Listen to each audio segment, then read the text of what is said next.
তিনি কিন্তু প্রধানমন্ত্রী হিসেবে সুপিরিয়র রেসপন্সিবিলিটির দায় নিয়ে তার শাস্তি হয়েছে। আওয়ামী লীগ সভানেত্রী হিসেবে কিন্তু তার সাজা হয়নি। যখন সংগঠন হিসেবে দায় আসবে তখন কিন্তু তিনি সভানেত্রী হিসেবে তার যে ভূমিকা সেইভাবে এটা সেপারেটলি বিচার হতে পারে যদি রিপোর্ট আসে। আর আপনি যেটা বলছেন যে তিনি এসে আপিল করতে পারবেন কিনা, আমি এর আগেও বলেছি যে আপিল করার আমাদের এখানে রায় ঘোষণার 60 কার্যদিবসের মধ্যে আপিলের বিধান আছে।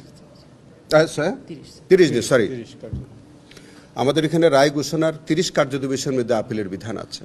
তো ইতিমধ্যে তার এই যে স্ট্যাটুটরি পিরিয়ড সেটা কিন্তু ওভার হয়ে গেছে এবং সেখানে আমাদের রুল 37-এ সেখানে বলছে যে এই সময়ের মধ্যে যদি আপিল করা না যায় তিনি আর আপিল করতে পারবেন না, এই বিধানটা আছে।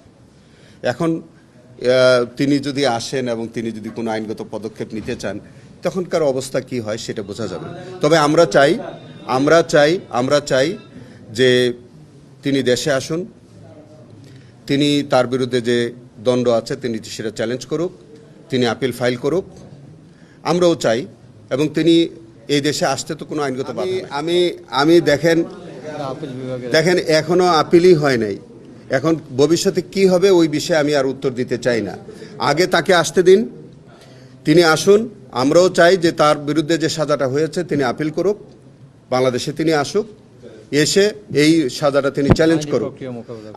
আইনি প্রক্রিয়ায় তখন কিভাবে কি হবে সেটা তখন দেখা যাবে। এখন অগ্রিম বলার কোনো অবকাশ নেই। তবে আমি আপনাদের মাধ্যমে আমি আহ্বান জানাই যে তার বিরুদ্ধে অর্থাৎ শেখ হাসিনার বিরুদ্ধে আরও অনেকগুলো মামলার বিচারাধীন, আরও অনেকগুলি মামলায় তার বিরুদ্ধে রিপোর্ট দাখিল এর অপেক্ষায় আছে। বিশেষ করে আমাদের হেফাজত সহ আরও অনেক শাপলা চত্বর মামলা সহ অনেকগুলোতে তিনি বিচারের সম্মুখীন হতে পারেন। একটা মামলায় তার বিরুদ্ধে শাস্তি দেওয়া হয়েছে। তার উচিত তিনি বাংলাদেশে এসে এই বিষয়গুলো বিচার মোকাবেলা করেন।